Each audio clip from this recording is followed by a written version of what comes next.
If you're not willing to go in there and face yourself, you're not gonna find anything. You're gonna live right here on surface, man, right here on surface.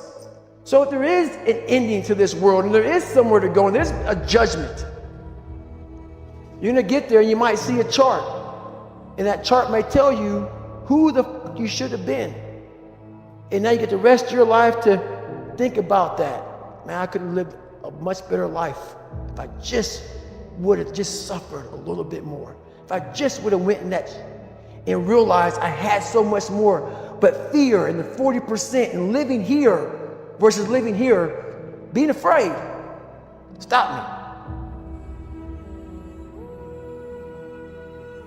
me. Your biggest enemy, the most important conversation you will ever have in your life is the one you have with yourself.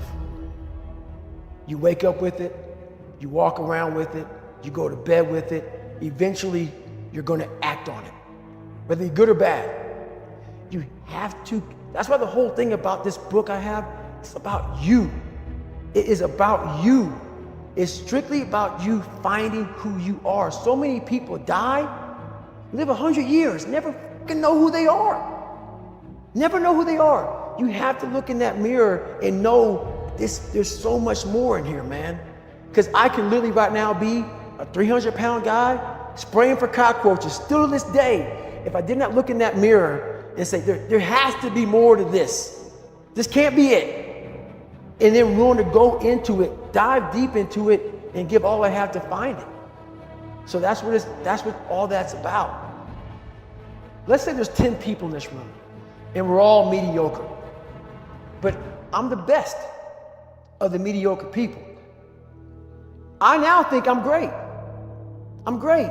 We surround ourselves around people that make us feel great. They tell us what we want to hear. The second we put ourselves amongst the uncommon people, we don't like that feeling, that challenging feeling of that person who's waking up at 3:30 in the morning and say, hey, push, we're going for a run.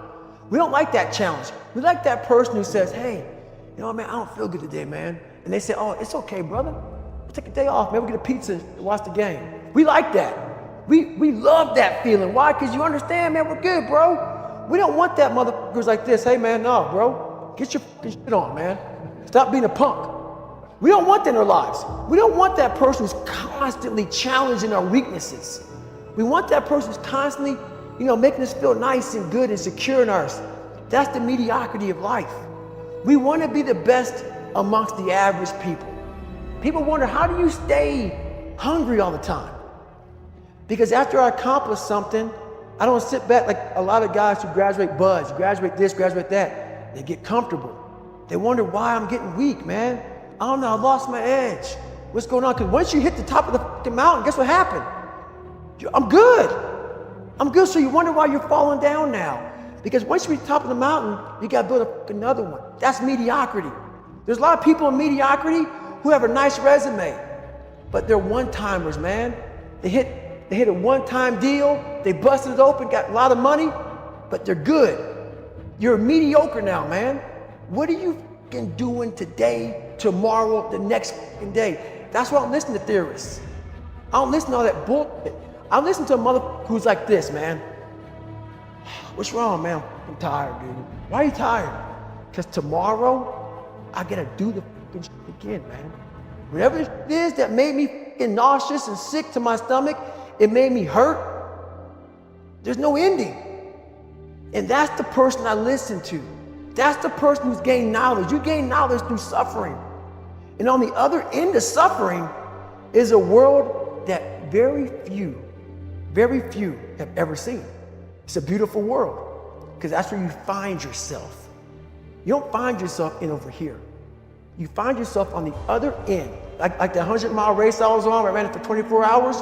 I found myself on the other end of that race. That 19 hours, I found, wow, there's a whole nother world out here that I've never even saw, but the world's in your mind. And that's what all that mediocrity is about. The mind has the tactical advantage over you at all times. At all times of your life, the mind has a tactical advantage over you. Why is that? It knows what you're afraid of. It knows your insecurities. It knows your deep, dark lies.